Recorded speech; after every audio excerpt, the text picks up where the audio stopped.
What's up, guys? I'm Kyle, Jesse, Steve, and today we were out filming for this video that we're going to be uploading next week that we're really excited to show you guys. And while we were out filming, we got this clip that was so good that we had to make its own video. We had to show you guys today. And basically the goal of this video is to give you guys a completely new perspective as to how people become homeless and who they are as people. This guy we sat down with, Rob, which is a genuinely good guy with an absolutely crazy story, and we think you guys are going to enjoy it a lot. So without further ado, here's the story.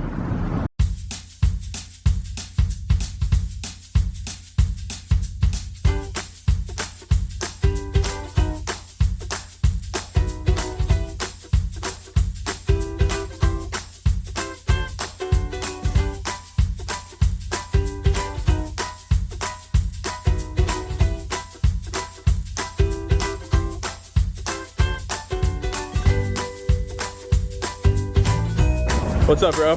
How's it going? I'm about to go grab some Chipotle. Yeah. So when was your last Chipotle? What's about maybe 2 weeks ago? 2 weeks ago. So this is nice. This was well due, right? This was overdue.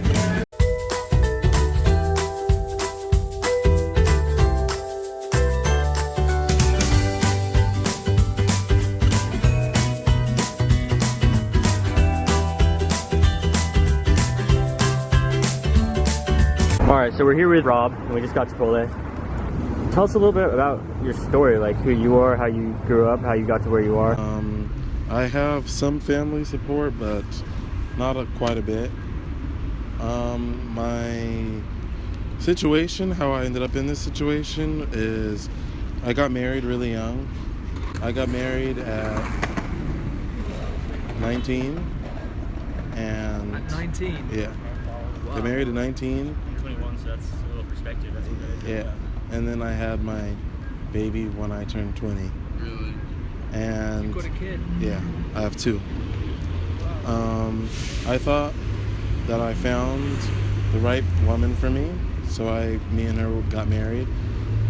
Everything seemed fine and normal, and she started to get upset about little things, like we'd be walking down the street with my kid to my chest, like strapped to my chest, and women would make slight comments, and she'd get mad at me, and then when I got home she'd argue about it, and I wouldn't say anything to her. I would kind of try to ignore her, but she would keep trying to provoke and provoke and provoke.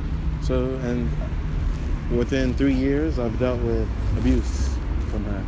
So it was a gradual progression. Yeah. From when you first met her? Yeah, So out of she was nowhere I started to abusing see, I started to see who she really was. Wow. She was very aggressive. My family didn't like her very much because they could tell there was something wrong. I never told them that I was being abused because I did not know how they would react. And I didn't want anybody to get hurt, and I didn't want the police involved or anything. And then my kids are involved, and my youngest and my oldest had to see me get hit by their mom quite a bit. Now this is where my situation comes in. Because of what my ex-wife has done to me, I can't get a job. She one day got upset because I used to be overweight. All that weight caused me to be in a wheelchair, and she didn't want to deal with the fact that she would be responsible for me. So she got mad and said that I was faking it, that I was able to walk, even though I've been in the hospital for a month, and they tried to get me to walk and I couldn't. She didn't want to deal with it, so she started accusing me of a liar. We got into a big argument. She hit me, and I went into the bathroom to get away from her. I find out that she called the cops and said that I hit her. Really? Yeah.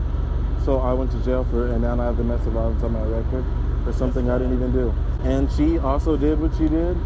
She called the cops and lied to them and said that I hit her because I threatened to divorce her because I was tired of the abuse. Every day she would hit me.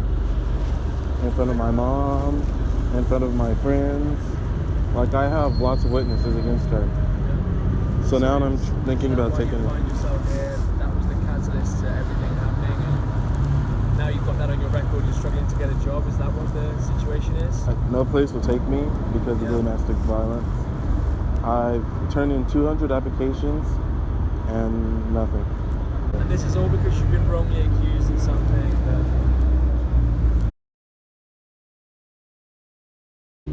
Yeah, because sleeping out here is dangerous. We sleep in the tent, and throughout the night we have random, druggies that just randomly ran up to our tent asking me for drugs, or or just trying to harass us. I've had other homeless people threaten me, tell me that they were going to burn my tent down with us in it.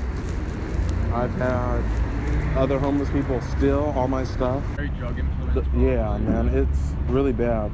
And then some of these drug users here don't like me and her because we refuse to do them. Right. We refuse to do drugs. Because if I was on drugs, this would be a lot way worse. I can tell you that. I've had really horrible experiences. I've seen death here more than I could ever even account. I'm talking, I go into a Jack in the Box bathroom and there's somebody OD'd in there off of heroin or off of meth.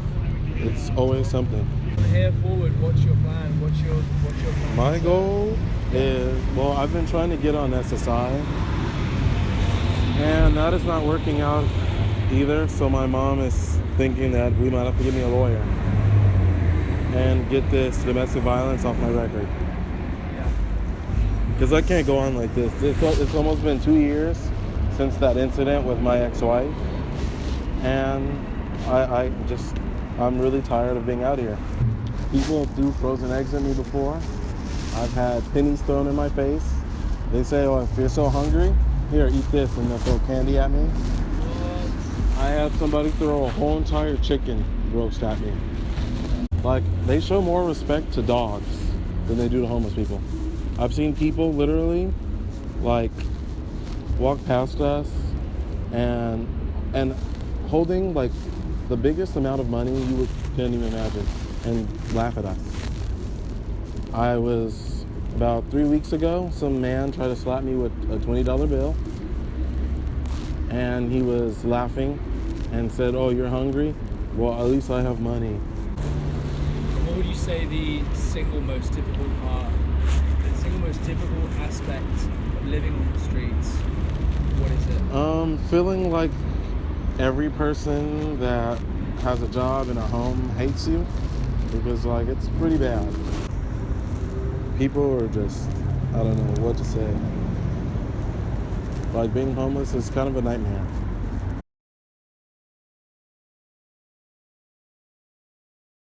Thank you so much, man. We can't thank you enough, honestly. Robert, cheers, man. Thank you very much. We'll see you again, yeah?